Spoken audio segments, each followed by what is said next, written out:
tó ń kọ́lé tó fúnra ẹ̀ wò. Ó jẹ́ fúnra wa kó máa dùn lọ yẹ́yẹ́yẹ́ bí òyìn. Kọ́ mi mọ̀ ọ́ ṣe Èdùmàrè, kọ́ mi mọ̀ ọ́ ṣe bí n ó ti tò lé mi tí lé mi yóò fi mọ́ dùn lọ. I don't know what to say, 'cause my mind is blank, but can't stop thinking. I'm so dúró ṣíṣí, ó dúró. Please help me. Give me the first place. Yes, it's losing blood. I'm gonna lose my husband. Yes, number 27. Okay, please. Okay. Thank you.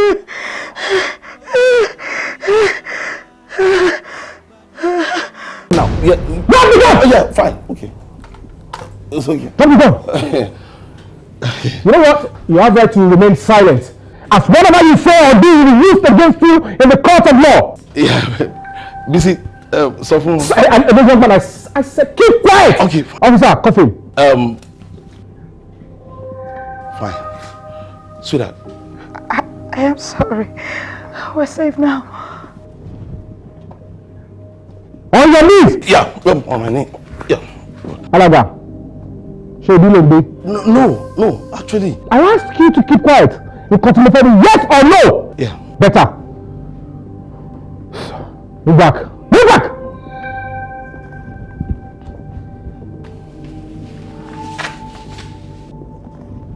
Sweetheart. Yeah. Okay. Get up. Yeah? Stand up. Okay. Stand up. Okay. Madam. You know what? Hold on, madam. Hold on. Let me check this. Oh, you're still alive. You know what?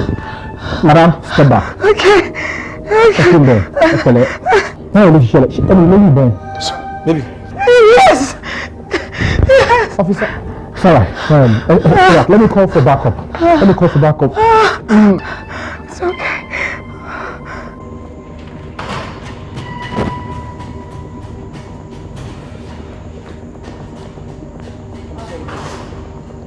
Madam, I'm sorry. What? We lost him. Please follow, please. Madam!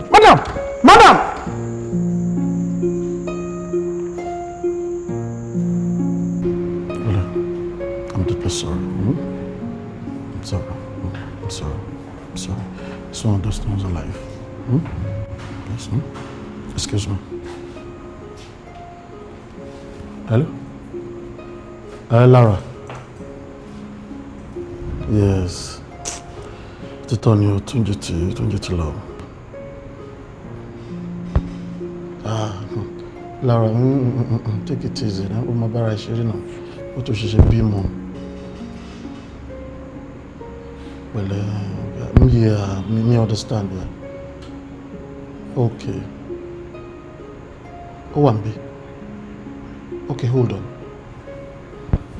Oremi. Hello? Yes, ma'am. Yes, ma'am. Ami.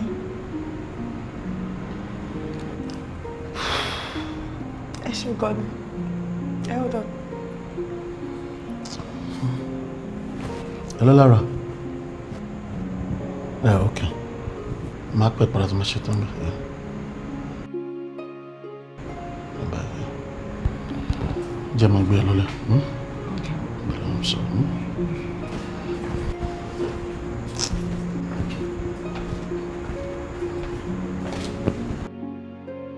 Ani tójú tí ẹ la paro fi ríran.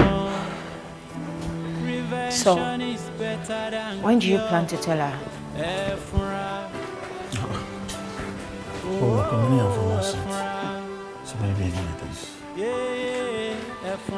Wale, I am your baby mother. Don't you think it's about time you let your family and so-called wife know about me? Laura, Don't make things hard on me. Just give me time to think. So at least let me think about it. Think about it? What do you want to think about, Wale?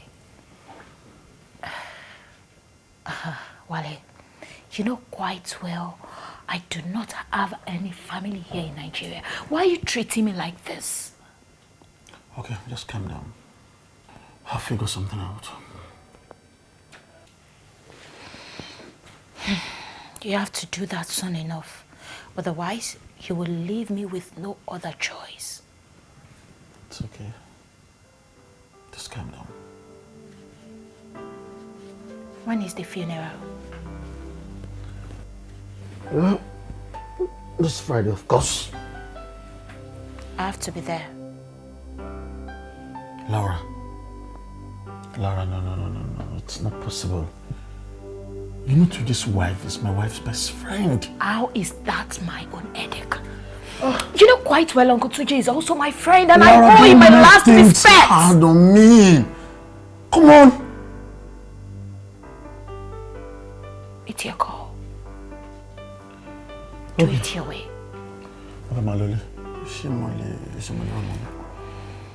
I'm not stopping you. But you know quite well one way from. It's either you wait or you leave. Thanks for picking us from the hospital. But despite the years, with what happened to my friend, at least I still have time to pick you guys up. So I need something that you need to appreciate about. How far with the naming? I'll look for a pastor to do that. Wale, you will look for a pastor. Don't you have a pastor? Laura, please. I'll look for pastor nearby.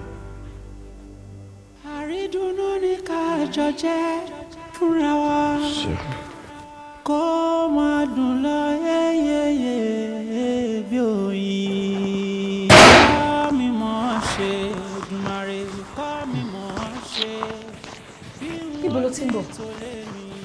Where are you coming from? Bola. Oh, my God, now. Why are you asking me such questions? Hello? You left Bisi's house 4:08 p.m. Ni bolo timbo because Mureda to buy for wala lale. Need help. Why are you stopping me, for God's sake? Ah! My best friend of 15 years just died. I need to mourn him in peace. Wait, don't give me that as an excuse. He is also my friend. He is my best friend's husband. Remember, yeah. I'm also mourning him. So ni bolo timbo. Bola, to go. The machine boat, the pack load and shadi. Tara bottle water loader. And you know now, Alice, in this period, I just want to be alone. That's better. It's not trying to make an excuse. I understand. I just got him from Bisi's place and now I go. And Tunji's mom is there too. So I knew where he left. This whole thing is just so sad. Bola, you're right. I just left there around 4 p.m. But what ends up coming on can just make you cry. Because it's just a friend. I lied to you, I'm so sad. Anyway, I'll be going to Bisi's place back tomorrow and I'll be spending the night there. That's great. I think so right now I need some more. At least you have to be with her and at least console her, you know. See what we think so that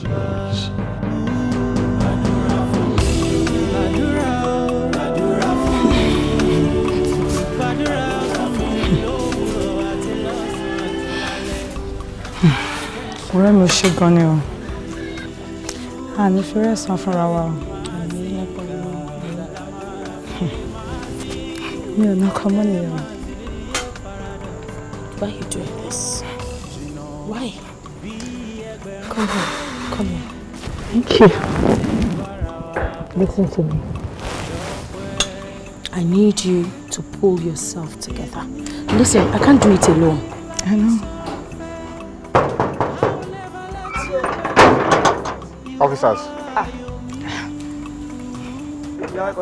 How are you doing? I'm cool. Oh. Hold on. Yeah. Madam? Sir. Erama. Echo Atemora. How are you doing? I'm very well, thank you. Monique, you have your kokonto in listening. Mr. Adeni, as you know, is in our custody. I think for one Olenwu. And I think he's cooperating. Okay. However, we are starting a full-scale investigation into the matter, and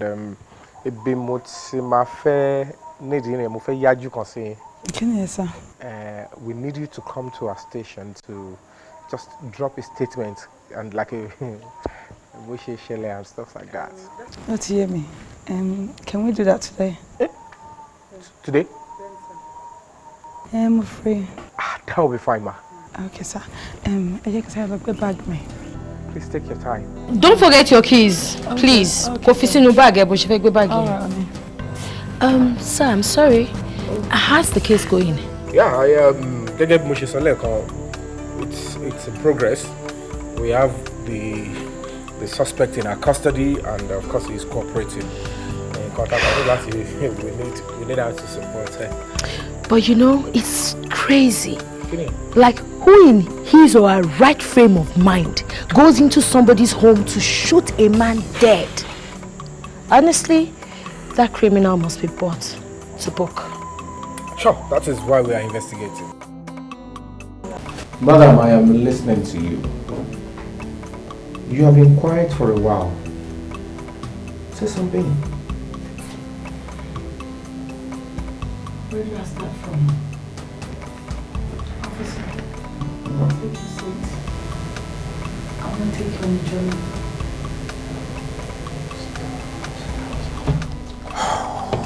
Okay, I'm all ears.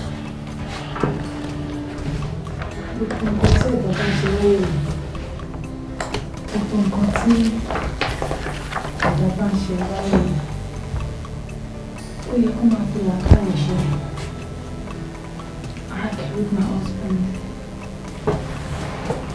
due to my nonchalant attitude. Calm down. How?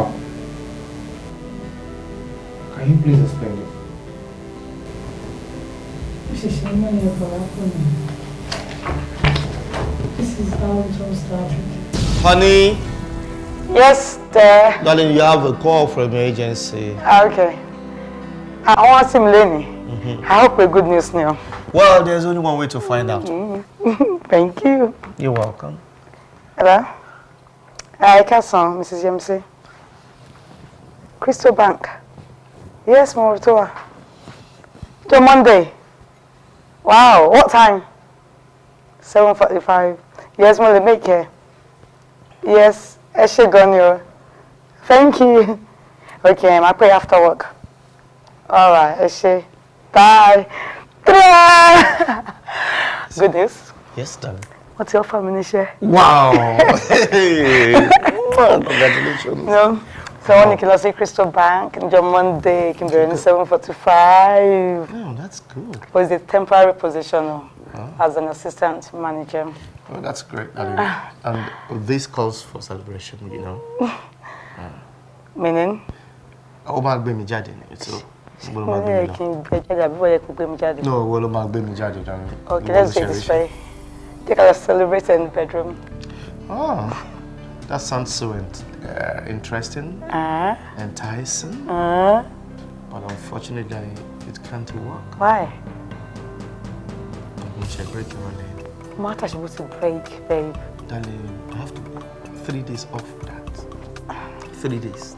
Okay. Just 3 days. No problem. You need any Marry Zomola. I know tell you about all no. Come on, darling. Okay. So, orúkọ ẹni Bisi Adegbenro. She's the new assistant manager. However, we might fill position here for 3 months temporarily. So, meet the staff. Wow. We are so happy to have you here, bro. Thank you. And you're very, very, very welcome to our department. Thank you, sir. And I'm glad to be part of you guys. You're welcome, man. And meanwhile, I can go and tell you that you're gonna love it here. I promise you that. I hope so. Feel comfortable, ma'am. We are all going to have you back here. Thank you, ma'am. So I wish you a very wonderful stay with us. All right, I'm going to introduce us in on. So that's all.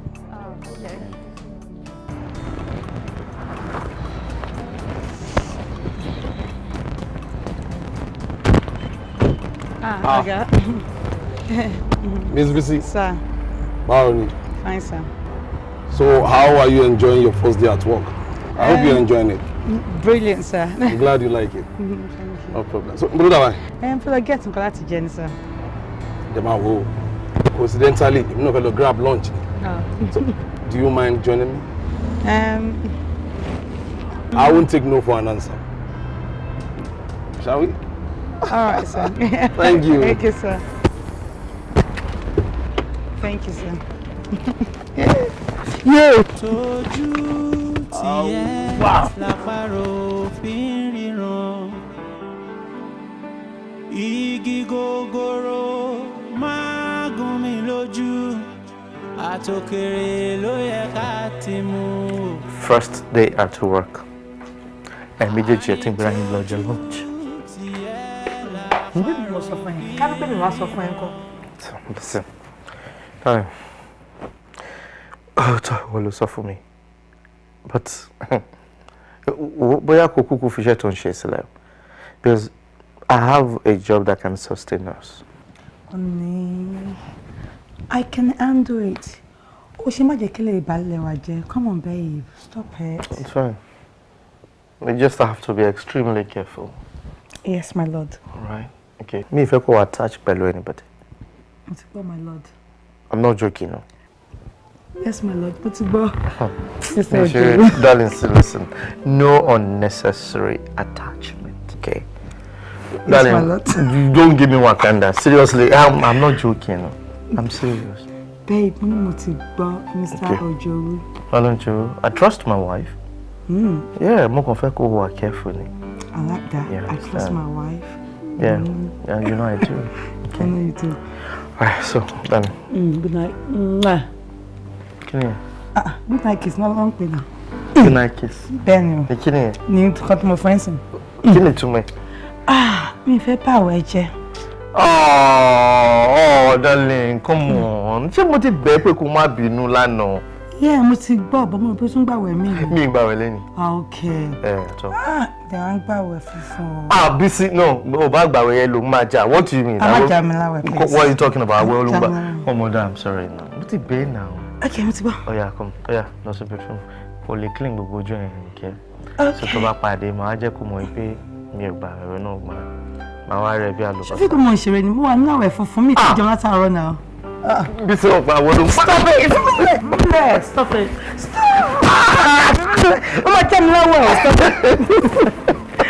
Oh, I love you.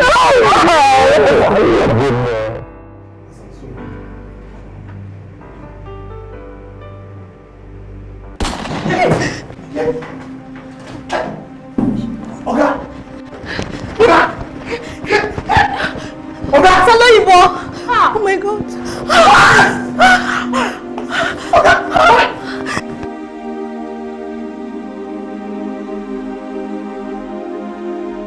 So, that's but of course smoking habit mania.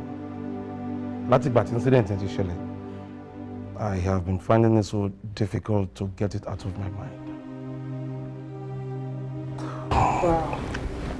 So the previous general manager got killed? Yeah, he got killed and I got promoted. Why tell me about the power? Ministry ni kini àṣìjẹ títí dé ni. The most shocking of all, ẹni tó pa was later found dead that same day. I understand what I saw. More, you know, smoking is very bad. You can complain at all. She doesn't complain because she doesn't know. She doesn't know? Yeah, she doesn't know. But look, with you, I can give up anything. You know, I like you so much. And you know it, you know. You are easy to talk to. Anytime you work with a man, feel relaxed and thank you. You know. Break meeting, we're over. So next month. Hey, I'm the boss.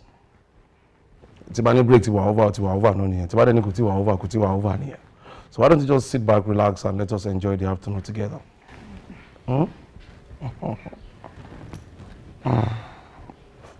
Mr. Benny, I can see through you. I know you're not in the right frame of mind. Yeah, can they get professional help or something? I'm getting over it gradually. I'm getting over it. I understand how close you were with the disease, but the damage has been done. It's about time you move on with your life. Huh?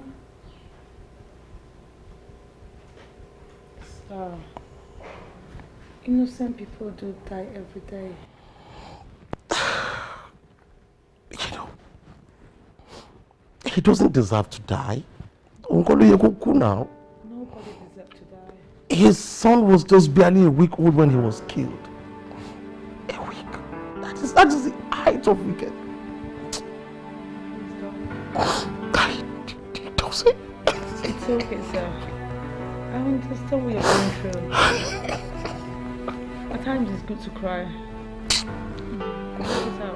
He doesn't deserve to die. He doesn't. I'm sorry. A hardworking man. Tójú tiẹ̀ lápárò fi ń ríran. Igi gogoro máa gún mi lójú. Àtòkèrè ló yẹ ká ti mú. Hey, honey. You're welcome. Yes, darling. How was work? I've been quite worried. I'm sorry. Okay. Thank you. You're welcome. Mo ṣe bóyá ọ̀gá ẹ̀ ó ti gba ìyàwó mi ni. Seriously, mo ti ń pe aago ẹ̀ láti 4 o'clock. Oh, serious. Okay. I'm not joking. Now. Darling, guess what? What is it? I have a surprise for you. A very huge one. We'll see you around. Mom, can you guess? No. You cannot. Tell me. No, don't worry. Shori, Woni Goni, Iya Fuji. Ìròyìn. Kò tó àfojúbà. I want you to see this for yourself. Then you're gonna know what I'm talking about, okay?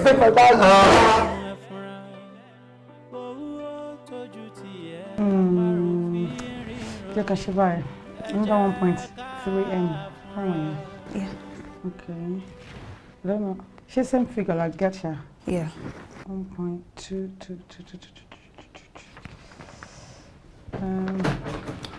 Hello, guys. Oh, hello.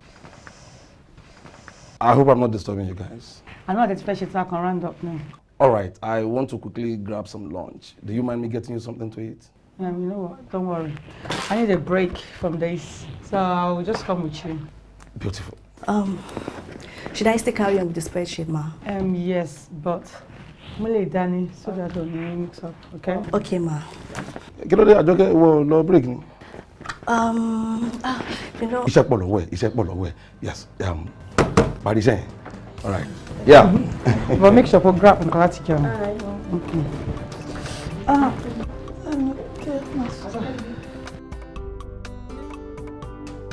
Okay, to any third building. You're talking off white. It is a bit by in here. All right, sir. Okay, Emma Oliver. Thank you. Bye. Oh, is that the need today? Dúró. Irú lunch wo ni ẹ ń fúnra ń jẹ débi pé wá gbàgbé fóònù sínú ká. Babe, ó ti bèrè lẹ́ẹ̀kan, ó ti sọ fún ẹ. Mo ní fóònù èmi àti ẹ̀ the same thing ni. So ìgbà tí mo rí fóònù yẹn lórí receipt, mo rò bí òun ló ní ni. Kò ló jẹ́ kí n fílẹ̀ ní èmi mọ̀ kété mi ni. So o gbàgbé ṣe phone swap, right? My thing is. Ẹ ti jẹun jù nìyẹn. What do you mean? Yeah, mo ti gbọ́ ẹ. You just read the line. What line? No, I have to hear me. Please, can I just excuse you guys? Can I? Can we be insane? Babe, don't start. Don't. It's not funny. Okay. Martini. No, actually, right, Dada. Why you forget? Fantastic. You know what today? She. Want to go worry? Behave yourself. Tete ma lo le. Behave yourself. Ile okoya. Ile okoya. Bese. Ile okoya. Hello. Hello, beautiful. How are you, sir? We'll try. You want to go? I'm fine, sir. Yeah. I joke, sir. Yeah. Sir. Mr. Dini. Yes, thank you, sir. Yeah. Yes, sir. Busy. I shake on, sir. No, Mrs. Adebisi Olagbenro. Sir. Overside me. Oh, thank you, sir. Sir. Mr. Dini. Yes, sir. Wow. Thank you, sir. I finally meet my wife's favorite boss. Oh. Actually, I've had quite a lot of beautiful things about her. Really? I'm so happy to meet you. Thank you, sir. Thank you, sir. Ṣé bínú pẹ̀lú wàhálà tó putting it through like that? Yeah. No, no, too bad.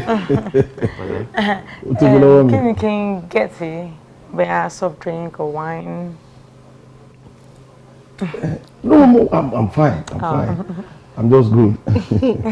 You look pretty, you know. Oh, I'm sorry, ma bínú. Bá ṣe máa ń ṣe nìyẹn. Ma ṣe máa ṣe pàdé. You know why she It's good. Shall excuse me for the charge for me? Yes, okay. All right, not questionable. Okay. Okay, all right. All right. Yeah, more like you. It's a very nice place. Thank you. La. Yeah, happily. Mr. Dini. Yeah, Mr. Dini. Mr. Dini. Sir? Yeah. Can I ask you a question, please? Question? Yes, sir. Okay, sir. Okay. Kí ni mo lè offer yín? Okay, sir. Mr. Nee, you need to quit this or else I'll stop coming into your car. You need to stop calling me Mr. Dini. So, what do you want me to call you? Simply Niyi. Niyi Kolawole is my birth mother. Noted. You know, I am so fond of you. Honestly. I feel so good anytime I'm around you, and woman feel people confide in you anytime. I'm a married woman, equally you, sir.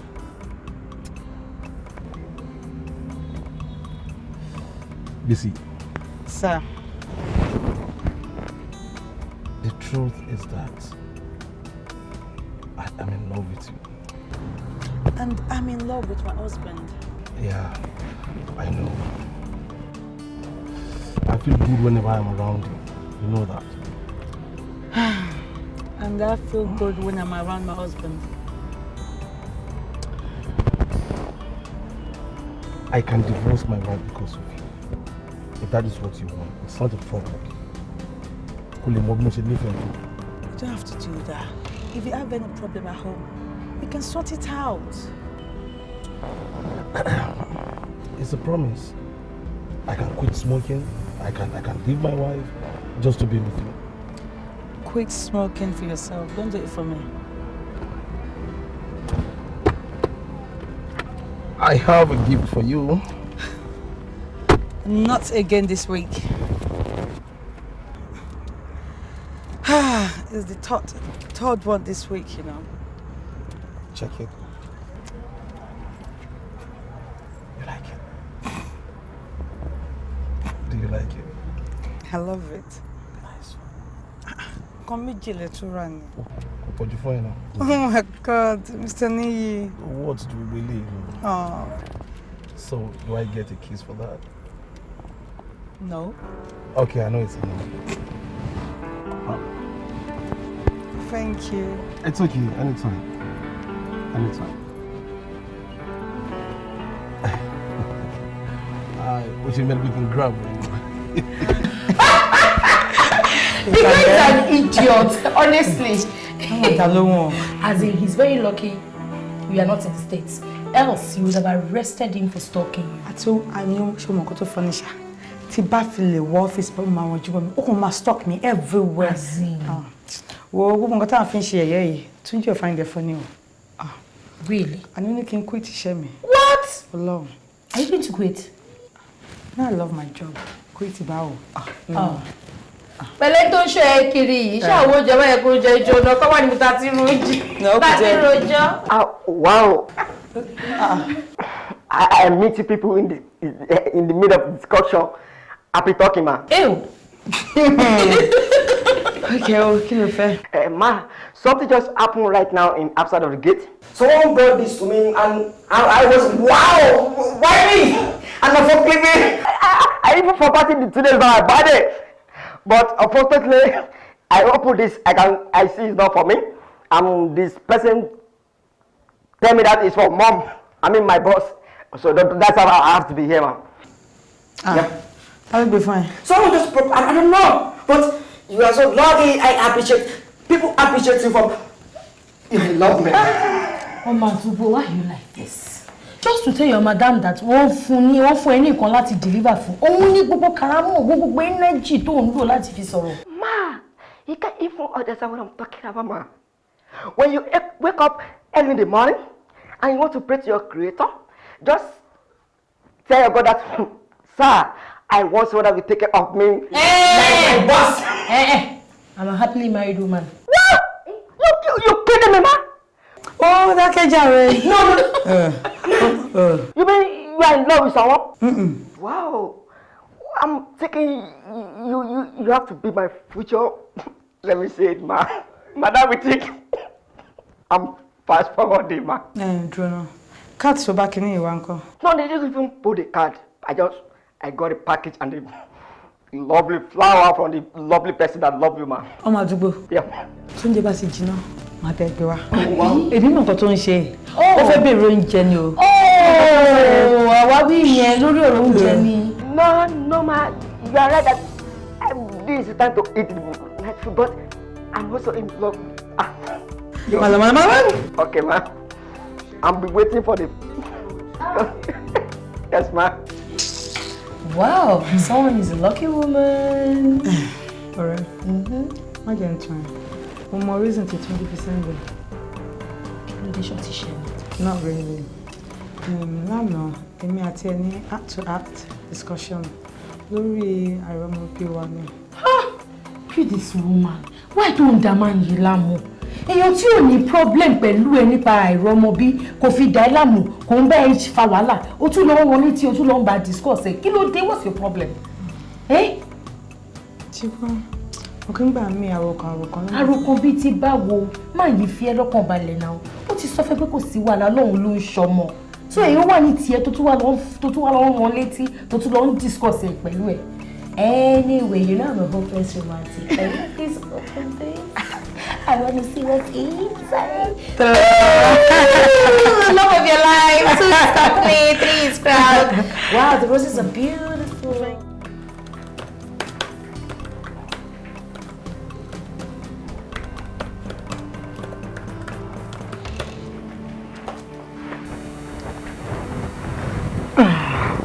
How much? Meaning? What can I do for you? Honey, can't I treat my husband for once? Bisi, you only bring wine into the bedroom when you need something. Yes, you're right, but it's another way of saying thank you for the flowers. Flowers? Which flowers? You two are in the living room here now. No. Should be all around for rain. No, also you not deliver for me. Even Bola won't be by. Èmi kọ́ ni mo rà fún ẹ. Okay? Èmi kọ́ ni mo dé deliver. Ọkọ ẹ̀kejì ló máa jẹ. Honey, this isn't funny anymore. This guy is obsessed with you! And the thing is, I tell you quit that so-called job of yours. Okay? It's okay. Babe, what's going to next week? No, my contract may talk alone. Momo, but kò kàn funny mo náà ni. Oh, kàn lè ṣe mo náà ni. You just know that. Alright? Okay. Babe, why don't we enjoy everything while it lasts? No! Darling, listen, darling, you have to return the flowers! Just calm down, relax, okay? And I'm sorry, it's not my fault. It's fine, it's not mine either. I know. Okay? Alright, darling. Sorry, my opinion It's now. okay. Sure. Yeah. Sure. Yeah, I'm a drinker. I'm fine without it. Please return the flowers, please. Babe, you're still upset. Please return the flowers. I will. It's okay. It's not my fault. It's not mine either. I know. And I'm sorry. Okay? Please return the flowers tomorrow. You cannot. Prevention is better than cure. I'm tired of the game. I know. I'm sorry. You need a drink. Hey, darling. Wow. I got this yesterday and I guessed it from you. Busy. Sir. Congratulations. Congratulations for what?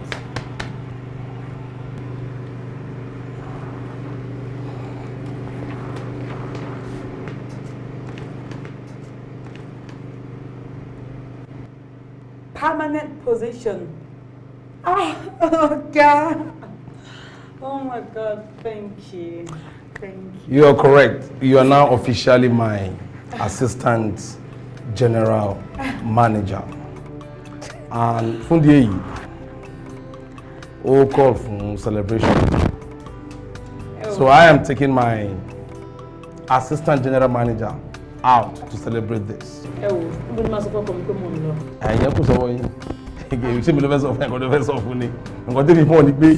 Officially nisin assistant general manager mi ni officially mo de fẹ́ take out to officially congratulate you. But everyone come. Yeah. Want to return Kene upon me. He's not happy about it. The thank you, bro. I appreciate it. Asha Majade. Okay, let's go. Okay, congratulations. Thank you. Suddenly, I've had too much to drink for today. Will you call me? I feel dizzy. Just you took just 3 glasses of wine. Oh, you still call me? Normally, 1 shot mama per week, not even per day. Busy. So, I like you a lot. I kind of like you too. Oh, not malo. I'll come back to one. I do that to my routine. Oh, sorry about that. Mabino. Jaka, do 30 more minutes now. Just 30 more minutes, please. No, not today. What is John? Hello, 1 hour. You know, me currently hide feelings me for you. I cannot. I'm a married woman, you know. I love you. And you're married? I am married, but not happily married, unfortunately. We're both married. Yes, but not happily married. Well, I'm taken. Not by me. Anyway, how come Tefi smoke? Oh, that. I quit. Quit? Yeah, I give up smoking just because of you. Lie. You didn't smell that way. Smell it. Trust me. All for you, baby. Wow. No, for yourself. You're doing it for yourself, not for me. I did this for you. Wait, I have a gift for you. Not again. Not again. You deserve it. You deserve it, baby. Every time. All the time. You like it? Open it, come on. Open it. You like it? Mr. Denny. No, you shouldn't have. No. Do you like it? I like it, but I can't take this. No. Take it. Oh. Sorry, Madam. Can you please fast forward into what happened that night? Torí jù bá bọ̀ wọ́n ní mo kò báyìí a máa lápẹ̀rẹ̀. Do you have an affair with this person? Affair? Yes. You don't know the kind of woman I am. I'm a faithful woman. I love my husband. I've never for once cheated on him. Okay. The only thing I did wrong with Mr. Demi was to give him my time and attention. That was it. No string attached. I am sorry. I am sorry. Oma Sheleve. But what I want you to do for me now is, I don't want us to beat around the bush.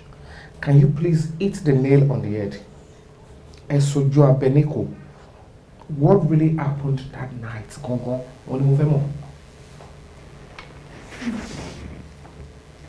I was in bed with my husband. Then I got a call from Mr. Demi.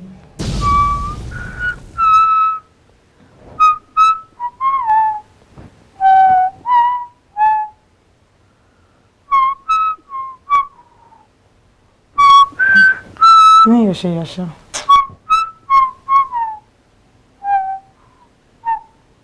Be careful. I'm trying to yawn.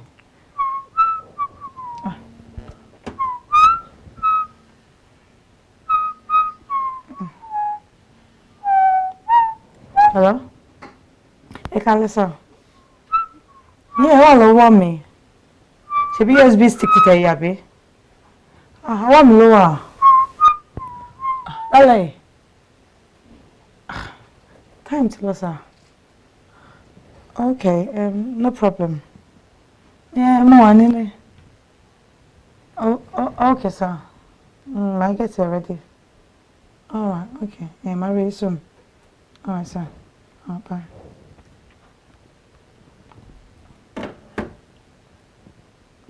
True. Come on, Boni after 10. One need USB stick here roll like a long head office. So I'm so bloody what?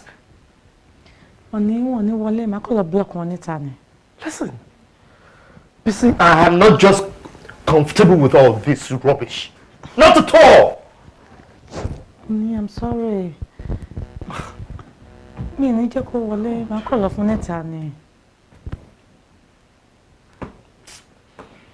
It's okay. It's okay. What time? I'm sorry. When I shout Boba to Mosoye is late. But only the Lola. Sorry. It's okay. She they didn't wash up. Abi she to my buyer. She been to it now, Mushewo. You said cut it off, please. Yes, good for them. No, I'm not. What do you know now? It's fine. Yeah. Come on, go. Go Wale. I'll block enter. Check my change. I'm celebrating. Babe, it's okay. Hold on. Ekalesa. Hey, beautiful. Well, oh, yes, thank you. Thank you. Yeah. Okay, she gone, sir. Joe, kí ló ṣẹlẹ̀ tó ṣe stop at my house ibiṣẹ́? I know I'm going to resign, sir. That is my worry. Why do she resign? Well, come Luni can resign. Ẹ gbà mí. Ọkọ ẹ ní kó resign. No, ọkọ ẹ ló ní kó resign. Ó ṣe máa ní kó resign, ṣé ló fún iṣẹ́ ni? Please keep your noise down. Don't tell me to keep my noise down. Even though ṣé ló fún iṣẹ́ ni? Mo lọ wà. Pariwo kọ mi wà lókè. Ó wà lókè. Ó wà lókè. Beautiful. What do you think? No, I need to have a word with the bastard. Ṣé ló gbà síṣẹ́ tó ṣe máa ní kó resign ni? Is this guy all right?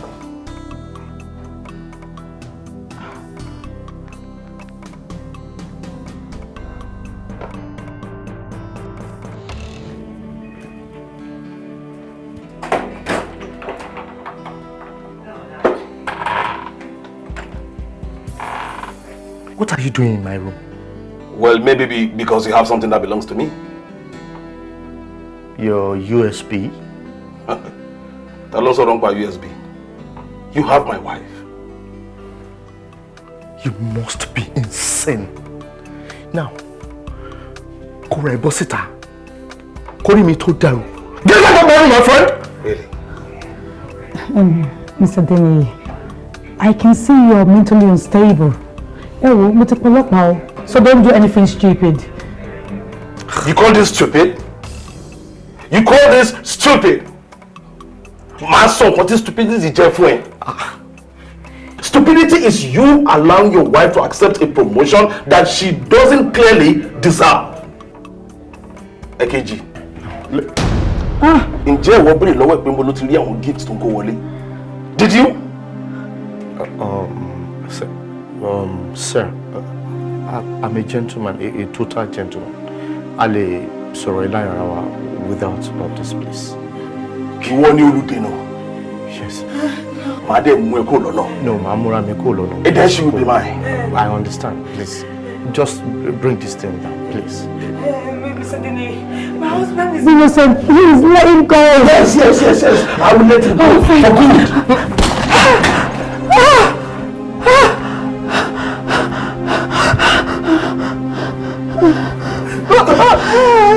What have you done? You made me shoot him. He's innocent. He doesn't deserve it. Èmi kò lè máa jọ wà náà. We can be together. Please. Sorry, listen. Mo fẹ́ tẹ̀lé mọ́ wípé èmi ni mo ṣe fọkọ mi. Ká ní pé mo ti wà professional ni. Gbogbo nǹkan tó ṣẹlẹ̀ kò má ṣẹlẹ̀. It's alright, Moti, you understand now. I want to thank you for your time, and I do hope we are dying with you. Should we require any further assistance or questioning, we'll contact you. Okay. So you're free to go now. Thank you very much, sir. You're most welcome. Mr. Dini, go. He's still in our custody because investigation is in law.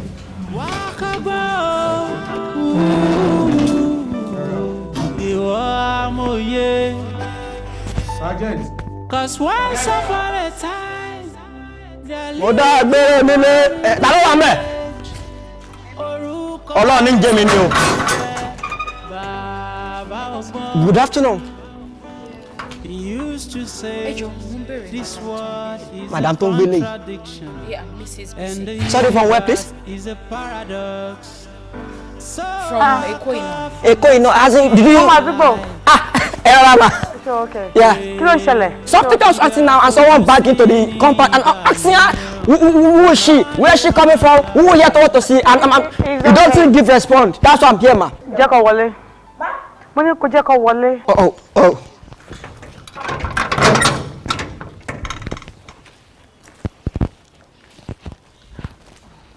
Ẹ káàsán. Yeah, ẹ káàsán.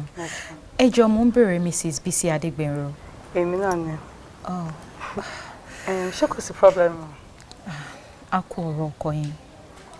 Ẹ ṣé gan ni ma. Èmi ni mo bá yín sọ̀rọ̀ nígbà tí ìṣẹ̀lẹ̀ yẹn ṣẹlẹ̀ about 3 weeks ago lórí fóònù ọ̀rẹ́ ọkọ yín Wálé. Oh, ẹ ṣeun ọjọ́ ma. Ẹ ṣé gan ni. Ṣé kò sí problem ma? Actually, ọ̀rọ̀ Wálé ọ̀rẹ́ ọkọ yín ló gbé mi wá síbí báyìí. Wálé ọ̀rẹ́ ọkọ mi. Ọkọ yín nìkan ni mo mọ̀ pẹ̀lú Wálé. Mi ò mọ̀ any other person pẹ̀lú ẹ̀. Ṣé ẹ ti meet ọkọ mi rí? Oh, very well. Wọ́n máa ń tẹ̀lé ọkọ yín wá sọ́dọ̀ mi gbogbo period tí mo wà nínú oyún. Wálé sọ fún mi pé ti gbé ní Germany rẹ̀. Yeah, mo gbé bẹ́ẹ̀ for like 20 years kó tó di pé mo padà wá sí Nigeria. Wow. That's such a long time. Well, èmi náà gbé bẹ́ẹ̀ fún bíi 12 years. 12 years. State wo ló gbé mẹ́? Berlin. Oh, Berlin. Yeah. This is when I'm in Dakawa Straße for 10 years. Wow. I didn't know. I didn't know. Wow. Well, thank God. Thank God. Yeah, Laura. You see, Wale really adores you. I'm telling you.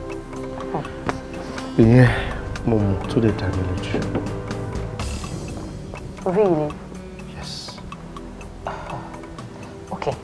Ẹ bá mi bí léèrè nǹkan tó fẹ́ kí n ṣe pẹ̀lú oyún mi. Should be just barely 3 months. I'm not disappointed.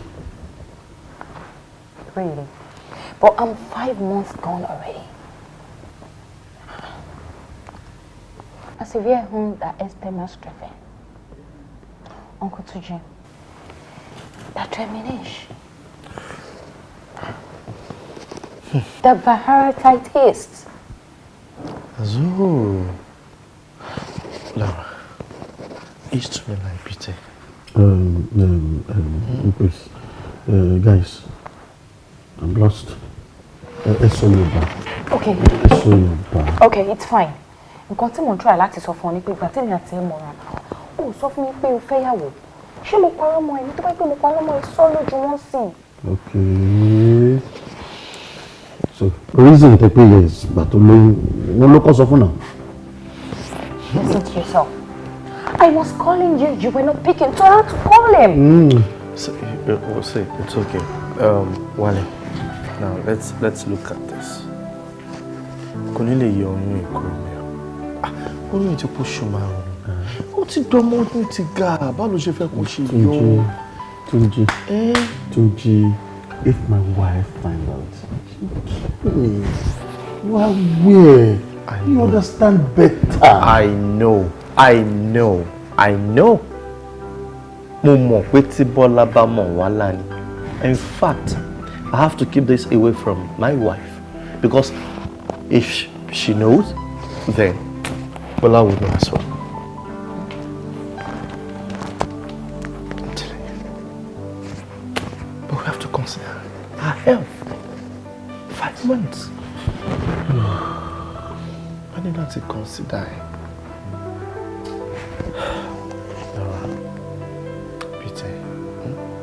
Pity. Uncle Tunji, danke schön. Bitte.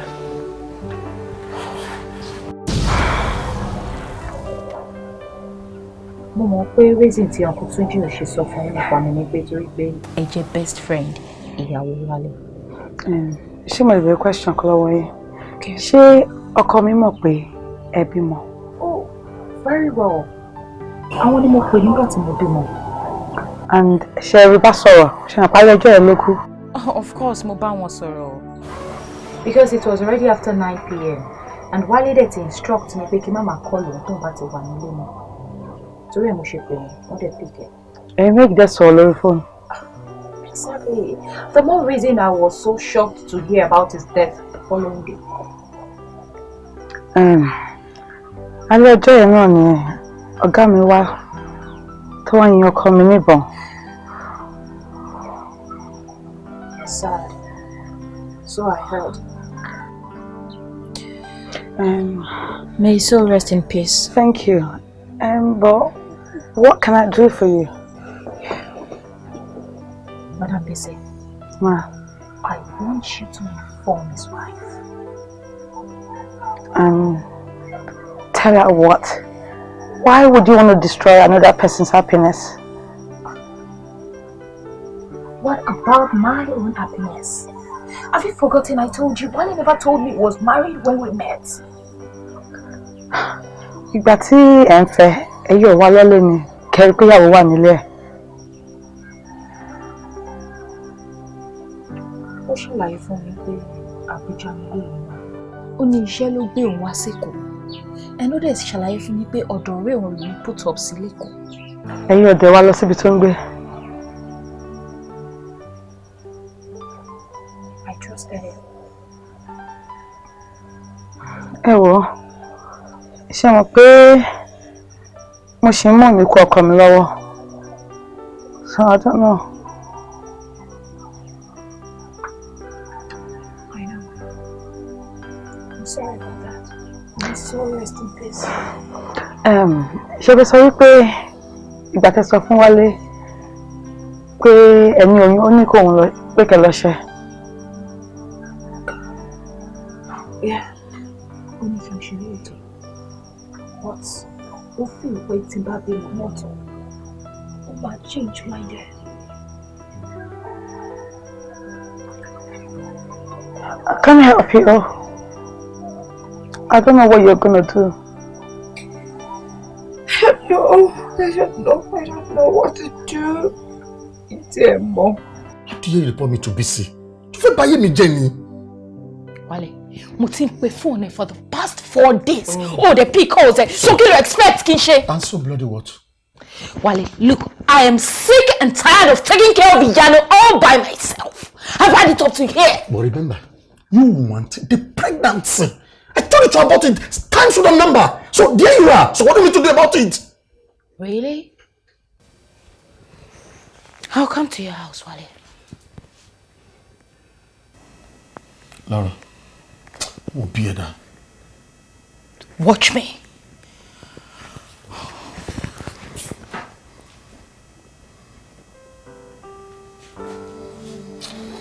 Laura, I didn't mean to talk to you like that. But I didn't report me to BC. Báwo ló ṣe mọ̀ lé wọn? Mo ti gbàgbé pé èmi àti ẹ ti lọ drop on kó tó jẹ́ sílẹ̀ wọn rí. Please, you need to give me more time to work things out. My friend Mishashe Kwame. Please, give me peace of mind. It's too much for me. Wale, I really need you to put me in mind. I will.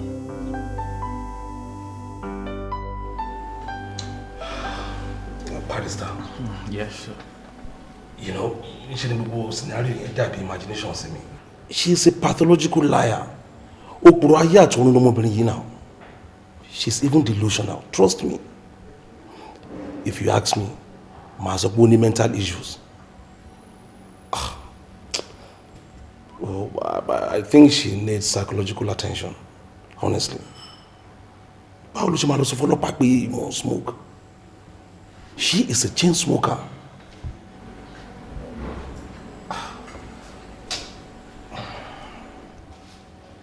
I don't know. I don't get it. But I reject it when it comes my way. I'm a paradox, and I wanna be happy, but I think of things that make me sad. If I can figure out myself, no one will do for me. Torí páyé yóò lé àwọn ọmọ ènìyàn lásáyé dógún. Wọ́wọ́ torí páyé yóò lé àwọn ọmọ ènìyàn lásáyé dógún. 'Cause you know two are better than one. 'Cause they have a good reward for their labor. Gbọ́ mi yé o gẹ́gẹ́ bí aya mi. Kí n gbọ́ ẹ o gẹ́gẹ́ bí ọkọ rẹ.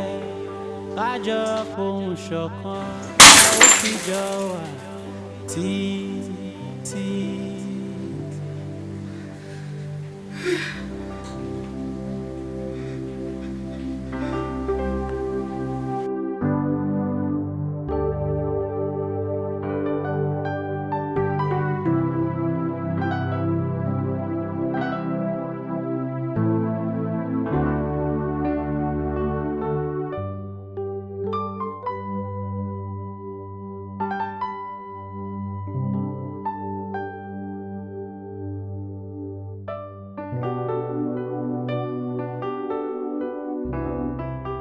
Are you telling me all our statements are false?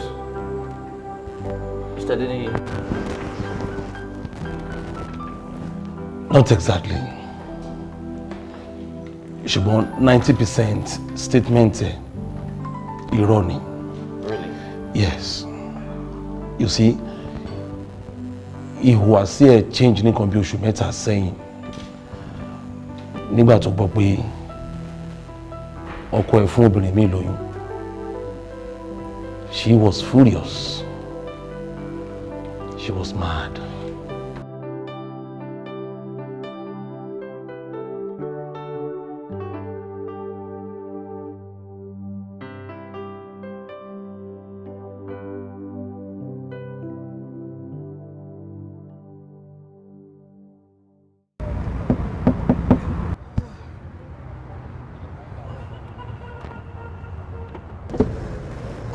How are you? Fine, sir. Well, Yes, sir. Can I come in? Yeah, sure.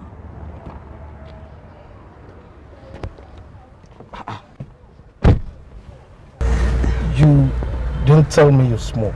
Yes, I do. Once in a while.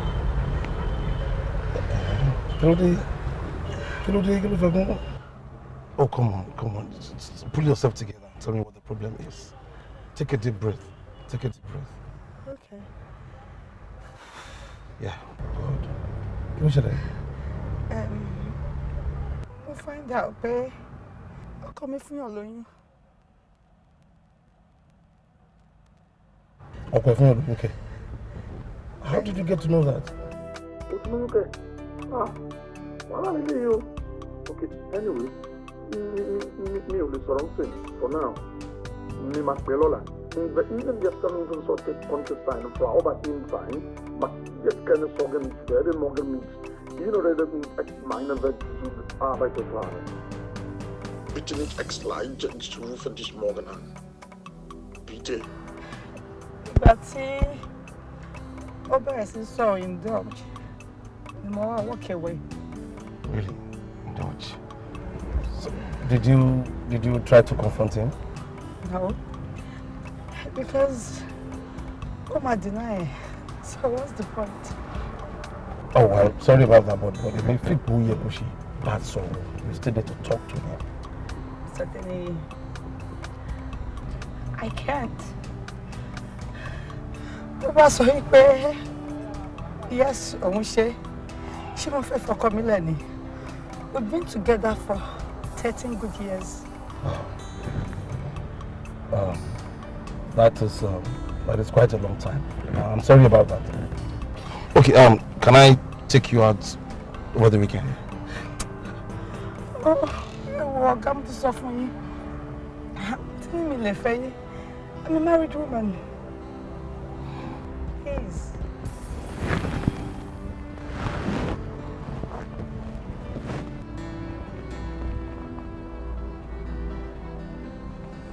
And to know you only feel. I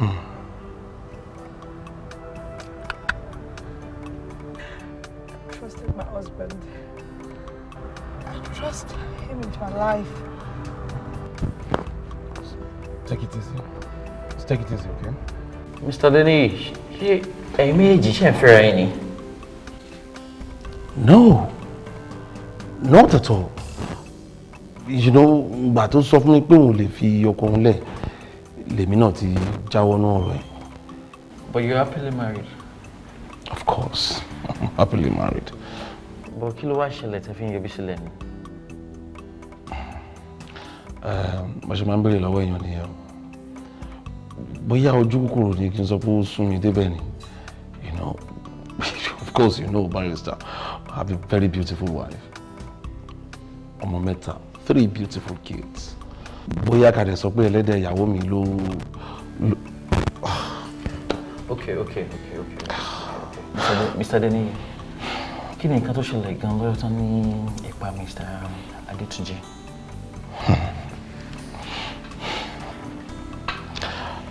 Wọ́n ní tẹ́yìn bá máa ṣẹ̀ sí gágá báyìí lára máa yá yàn.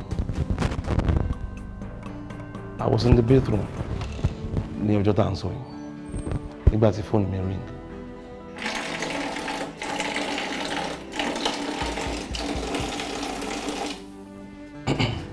Wọ́n ló tún pè lálẹ́ yẹn tí wọ́n. Hello, Bisi. Ní sùúrù kí ló ṣe tó ń sunkún? Bisi, calm down and tell me what the problem is. Eh? Ah, lálẹ́ yìí, ilẹ̀ ti ṣú.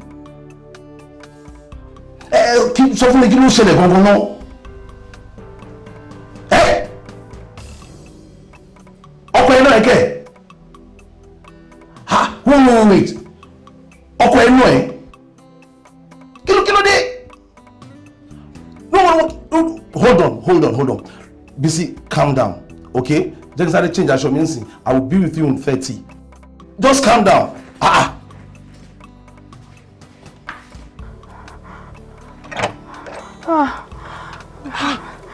Mr. Lee, he tried to shoot me. Shoot, báwo kí ló tó fa shooting? Oh, accused me of sleeping with you.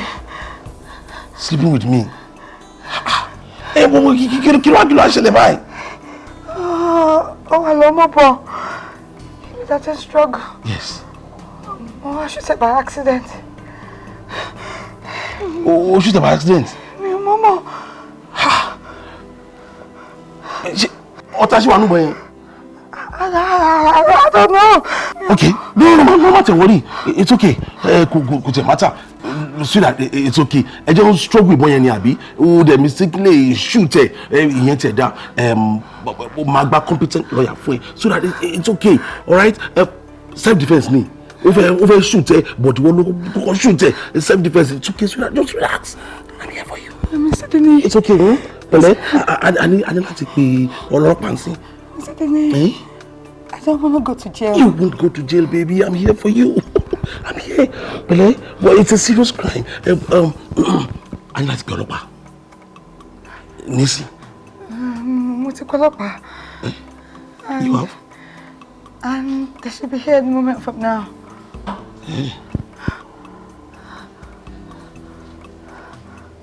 Baby. It's okay. Hey! No! No, drop the gun. Drop that gun now. Yeah. Drop the gun! Yeah, fine. Okay. It's okay. Drop the gun. You know what? You have right to remain silent. As whatever you say or do will be used against you in the court of law. Yeah. Bisi, so fún. I said keep quiet. Okay. Officer, cuff him. Fine. Sweetheart. I am sorry. We're safe now. On your knees. Yeah, on my knee. Yeah. Alaga. No, actually. I asked you to keep quiet. You continue for the yes or no. Yeah. Better. Move back. Move back.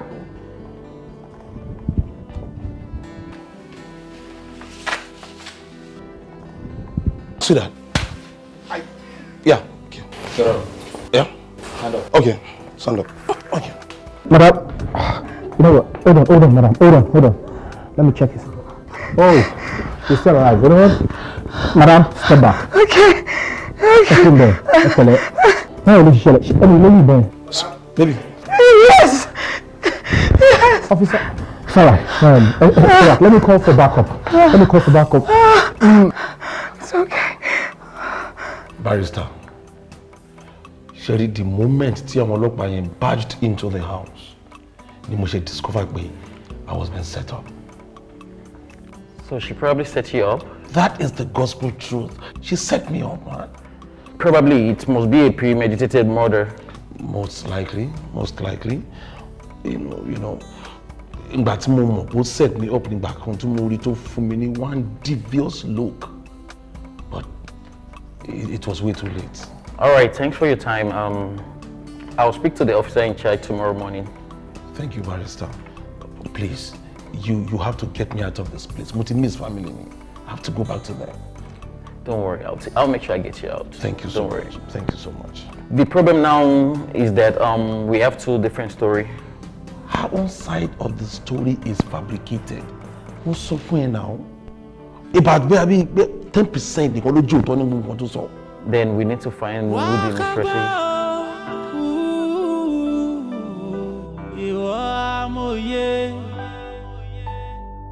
'Cause once upon a time, there lived a man in the village. Orúkọ rẹ̀ ń jẹ́ Bàbá Ọgbọ́n. He used to say, this world is a contradiction, and the universe is a paradox. So I call philosophy of life. If you are producing ṣé ṣe jẹun tán ni àní. No, je to no matter better. I don't know. This is a bit unusual. Maybe I can feel empty. I don't know. Can I Jay? Maybe tell me anything. But yeah, something very light. Snacks, anything. Can go jam one conscious. Okay. I'll see what I can do. Okay, then. She will jam me by na big bag dining. They can jam by. But listen, see you want to digest her. To go. Ṣé lè ti lọ ìyàwó mi ò ní jẹun bọ̀? Ọwọ́ bọ́lá oníjọ̀gbọ̀n kan dààmú mi ṣe bó ti jẹun lẹ́ẹ̀kan. Èsì. Such a lovely wife. I just love her. Oh wow, kórìíre. Ọkùnrin ló bí àbọ̀bẹ̀rẹ̀. Ọkùnrin làǹtìlanti. That's a good one. Ọ̀dọ̀ kórìíre. You know what? Ilé ni mo wà, ìyá ìwà nílé, so mi ò ní lè bẹ̀rẹ̀ sọ̀rọ̀ púpọ̀. Ọ̀rọ̀ jẹ́ nǹkan báyìí. Okay. Thank you, darling. Thank you. Ta ló ń bá sọ̀rọ̀ ní sáàmì? One of my colleagues. Yeah. Oúnjẹ Laura. So, what are you insinuating? Nothing. Honey, I'm fẹ́ lọ mú nǹkan storage room. Kò mà sí bulb kankan bẹ́ẹ̀. O ti fi bulb sí náà ni. Oh, má bínú jẹ́, my bad. Bóyá tó bá dẹ̀ dọ̀la, then I'll fi sí lọ́la. Wà á lè mú nǹkan tó fẹ́ mú bẹ́ẹ̀. No, it's okay. I get touchlight, man. Love him. You're sure you're faking of them? No. About to bẹ̀rẹ̀ sí ní music. Babe, you know music. Mumbo. Hello, darling. Yeah? Are you sure you're okay? Yes, I am. I'm okay. You sound restless or something. It's okay. Sure? Yes, I am sure. You know what? Can you just do me a big favor? Okay. You just sit here, relax yourself, and enjoy your last supper.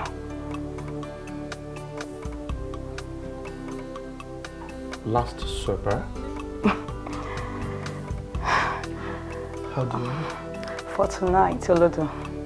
Okay, yeah. With the jigger me, yeah, that was scary. Okay. So, Fred, I'm coming in your lane. They understand. Right. All right, Makwe. Be careful, watch your well, Joe. Okay? Shall we in the first aid box here? Out empty there. Hello, girl.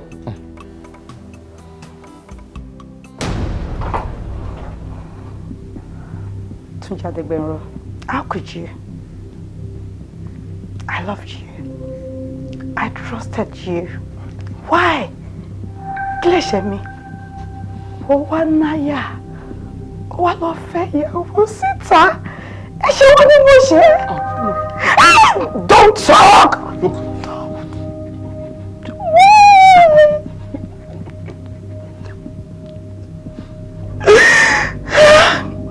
Ṣé tó pé mi ò bímọ fún ẹ?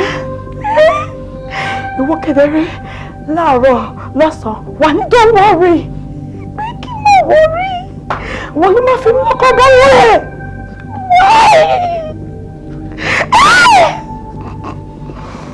Mo ní kó enjoy last supper. I meant it. Now, say your last prayer. Hey, Asoro, I loved you. Bastard. I'm a paradox, and I wanna be happy, but I think of things that make me sad.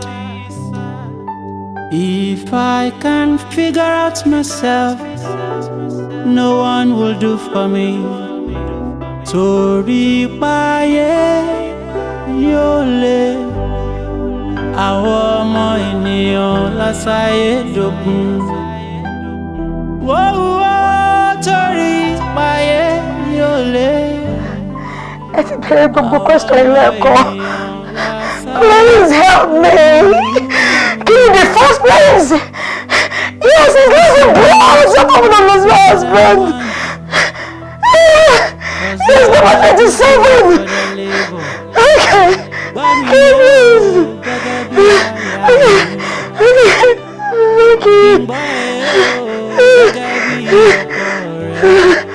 Kájọ fohùn ṣọ̀kan la ó fi jọ wà títí. Má ṣe mí lẹ́yẹ ẹ̀gà tó ń kọ́lé tó fúnra ẹ̀ wó. Ilé mi, ilé aláyọ̀ ni kó jẹ́ títí. Àrídùnnú ni ká jọ jẹ́ fúnra wa. Kó máa lọ yẹ́yẹ́yẹ́ yóò yí. Honey. Káàbọ̀. Why? But why? What's wrong? Kí ló ṣẹlẹ̀? Báwo ṣe máa lọ sọ fún Bọ́lá pé Wálé gbóbìn wá sí club?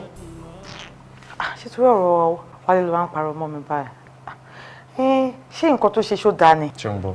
Ṣé nǹkan tí Wálé ṣe ṣó dáa ni? Ǹjẹ́ o mọ̀ pé láti ìgbà tó ti sọ fún yẹn, ìṣe ni Bọ́lá ti mọ̀tà kò jí kó wọnú ilé? Good for him. Oh. Who deserve it now? But why are you like this now? Why? Why are you like this? I'm protecting my best friend. You are not protecting your best friend. Ìṣe ló ń destroy ilé ẹ̀. How? Oh, how? And listen, ìgbà tó dẹ̀ ti destroy ẹ̀ tó ń sìn, mo ṣáà hope pé o máa lè forgive ara ẹ̀. Remember, only sin is sin you can live with. Chloe? I said, only sin is sin you can live with. Because tó bá dalé wọn rú tán, ṣé o máa lè live pẹ̀lú guilt yẹn? I like that. Only sin is sin you can live with. Perfect. So, ẹ̀ṣẹ̀ tí n bá ti lè live pẹ̀lú kí n má ṣe. Perfect. Perfect. And darling, remember again to keep your mouth shush. Kò ń ṣe gbogbo nǹkan tójú bá rí lẹ́nu máa ń sọ. You're right. Only point in there. Good. Àmọ́, tí n bá rí pé Wálé ń ṣe ṣìnà, wọ́n ń ṣe yàmàyàmà. Tí n bá máa sọ fún Bọ́lá, mi ì máa nílé live pẹ̀lú ara mi o. Darling, o lè change. Kí ni mo tún ṣe? O lè change máa rẹ̀. O dẹ̀ lẹ́bi. Èmi ni mo lẹ́bi. Èmi tí máa ń ro everything fún ẹni mo lẹ́bi. And I promise you one thing. Mi ò ní ever láyé mi sọ̀rọ̀ Wálé fún ẹ. In fact, mi tún sọ̀rọ̀ wọn fún ẹ mọ́ ẹnu mi is like this. It's fine. Seriously. Kò lè tó yẹn náà. Darling, oúnjẹ mi dà. It is fine. Fún mi lóúnjẹ. Ṣé oúnjẹ wà àbí kò sí? Kí n lọ sùn. Fún mi lóúnjẹ. Ó dẹ̀ má bínú náà. It's fine.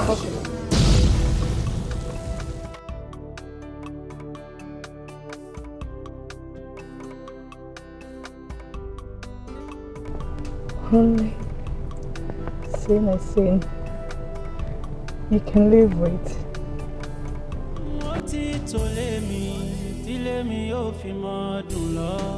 I don't know what to say, 'cause my mind is blank, but can't stop thinking.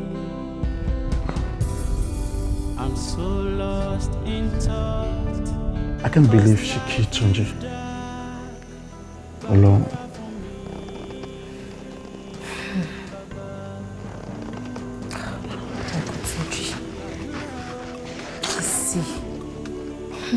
I just can't believe because of my trust there. It's unbelievable. Hear yourself. Just hear yourself. Nítorí ìranù, àgbèrè, ìṣekúṣe tó fẹ́ ṣe. O rán ọ̀rẹ́ ẹ lọ sí ọ̀run. O wá rán ọ̀rẹ́ ti tèmi lọ sí ẹ̀wọ̀n gbére.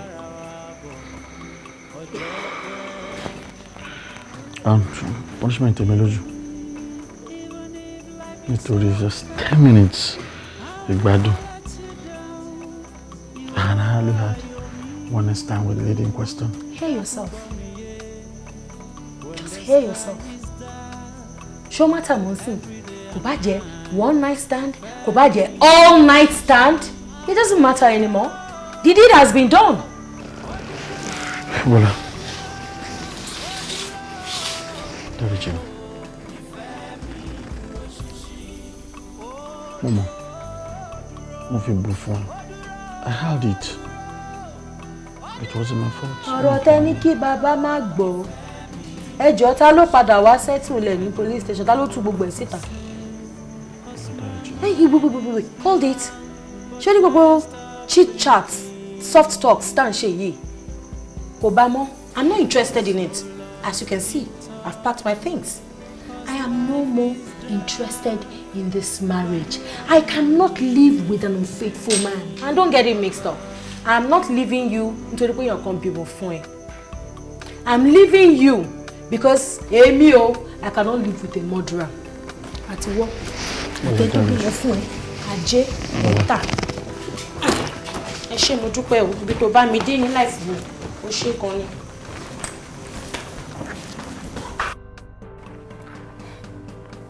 Ọba kí n má fi ọkọ ẹ sílẹ̀. Tí ó bá ń ṣe nítorí ìranù òṣì, ìranù rádaràda tó ń bá káàkiri ni, tó lọ fi títí ẹ̀ kó bẹ́ẹ̀ ni ẹlẹ́ni. No, it wasn't his fault. It wasn't his fault. If he had not gone out there to have a mistress, tí wọ́n wá ṣe títí yẹn wá fi bímọ fún, Uncle Tunji will still be alive. And for crying out loud, you don't have any business in here. You wouldn't be here. Yeah, I get your point. I understand where you're coming from. The truth of the matter is, Obìnrin ò gbọ́dọ̀ jowú jù. Ọ̀rẹ́, ó jowú. Ṣó wá jowú tán mi ni.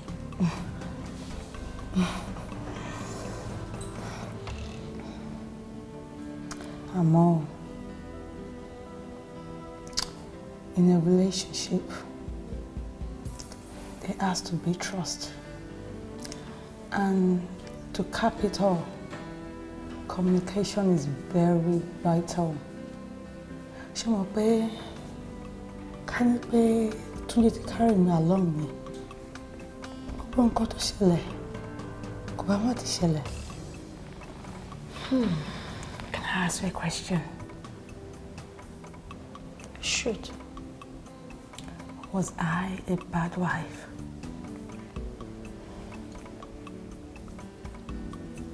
And you want my honest opinion? Yes, please. Ikamore. I like that. Guess what? What? Ṣé mo pé bó ṣe fọkọ ẹ lẹ́sìn ọkọ lọ́kọ ló máa fẹ́? You know that. Why? Why are you saying that? Ṣé wo mọ̀ yí pé obìnrin tó ti fi ọkọ àárọ̀ ẹ̀ lẹ̀ ọkọ lọ́kọ ló máa fẹ́ ni? Hey, girl, I hope you're not insinuating I go back to that scumbag. Because I... Eh? No. Oh, better. But I want you to do what's going to make you happy. I've taken the best decision. And are you happy? I have never made such a perfect decision in my entire life. Trust me. You're happy, I'm happy. Trust me, girl, I am happy. So, àwọn tó ń wá wo ilé yẹn, wọ́n wá sọ̀rọ̀ nípa ilé yẹn, and they are offering 20 million naira. And I told them that it's not possible because I know that the market value of that property is 70 million plus. So I'm not going to collect it from them. 20 million. 74 million.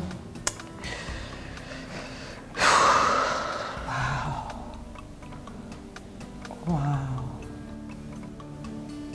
What a Great God. Ṣé mo pé mo ní kí n gbọ́n jọ Ọlọ́run lọ ni o? Lórí ogún yìí ni mo fi pa ọkọ mi.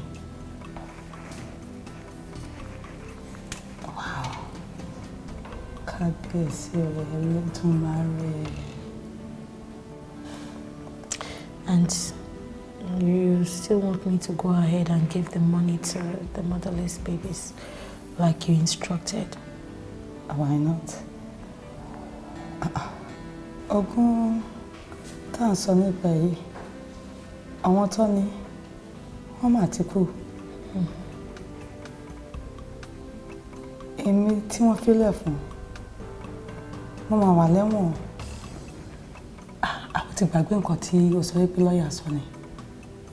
Pé possibility wà kó fún mi ní life imprisonment. Ọkọ mi tí mo jẹ́ kó gba ogún náà, mo ti pa.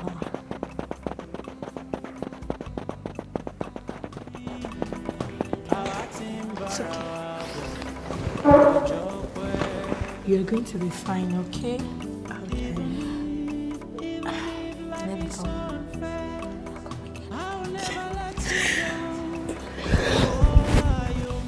Èmi mo ṣe púpọ̀ ọ̀rẹ́ mi.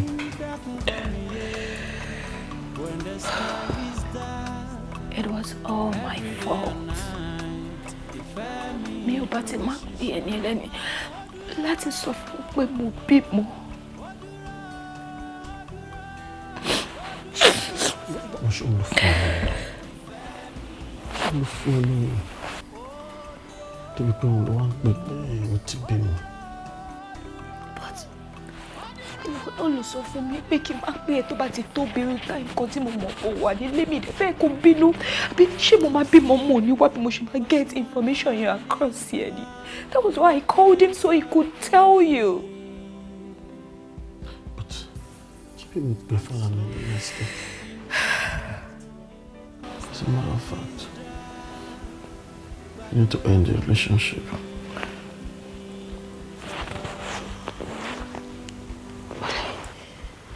Wale, no. Wale, okay. Wale, I am sincerely sorry, please. You know, I love you so much. See, I am so sorry. It will not happen again. Please, I'm sorry. I'm sorry. I love you, baby. You stick to inside chicks and be mistress demanche. Maybe they about to die, ili only There's no possibility, baby. I am moving. My dear, I never love you. It's my love. Not to divorce your own. As a matter of fact, we can never build a home together. It's not possible.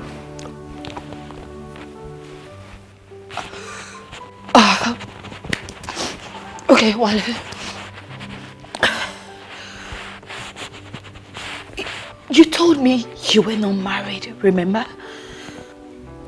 Fair enough. I've never invited you to my house before. Wale, but you lied to me that you live in Abuja, remember? Now, come with that crap. You know I was married. But you don't care. Sorry, it's over. Wale, please. Wale, please. Wale, I beg you. I beg you, please, Wale. Wale, I am so sorry. I promise you, I will be of good behavior. Anything perfect can share the mama share, please. I'm sorry. I love you so much. I love you.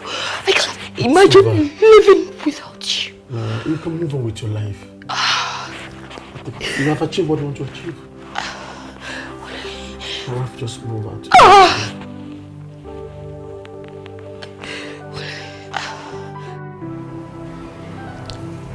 Thanks for coming.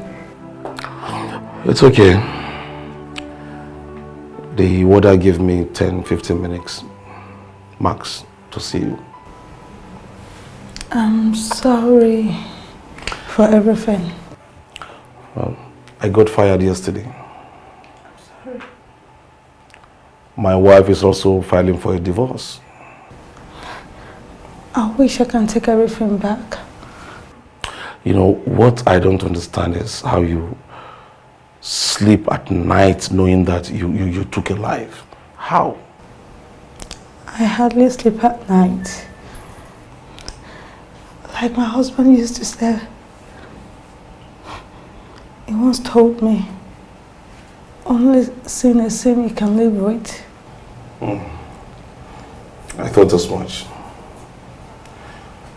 You know what I don't understand is, why me?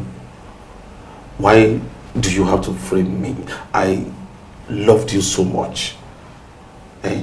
Why do you have to frame me?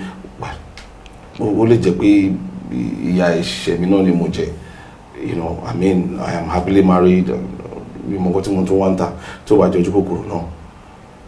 I don't understand. I'm sorry, sir. Do you think 1,000 sorry will fix this? No. That's what I want to know.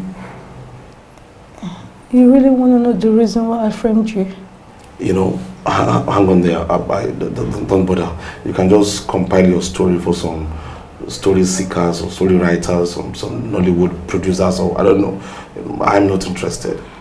But I can suggest a title for you. Maybe Paradox. Yeah, Paradox. You know, paradox is a statement or situation that may be true but seems impossible and difficult to understand because it has two opposite facts or characteristics. So, Paradox. Adebisi, save your story for another day. Me, I am not interested. I wish you luck. If there's any.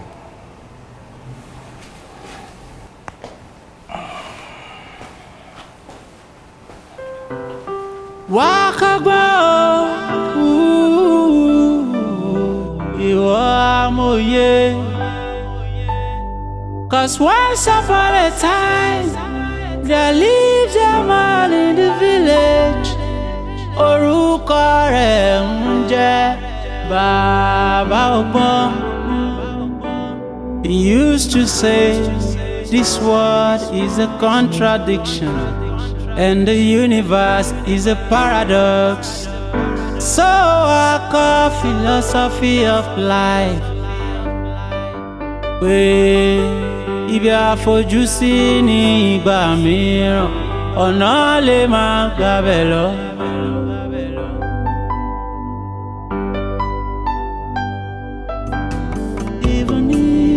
Even if life is so unfair, I will never let you down. You are your me. Dákun gbọ́ mi yé. When the sky is dark, every day and night, ìfẹ́ mi dúró ṣinṣin. Ó dúró, ó dúró, ó dúró, ó dúró, ó dúró, ó dúró. Ìfẹ́ mi dúró ṣinṣin. Ó dúró, ó dúró, ó dúró, ó dúró, ó dúró, ó dúró. Ìfẹ́ mi dúró ṣinṣin. I don't know what to say, 'cause my mind is blank, but can't stop thinking. I'm so lost in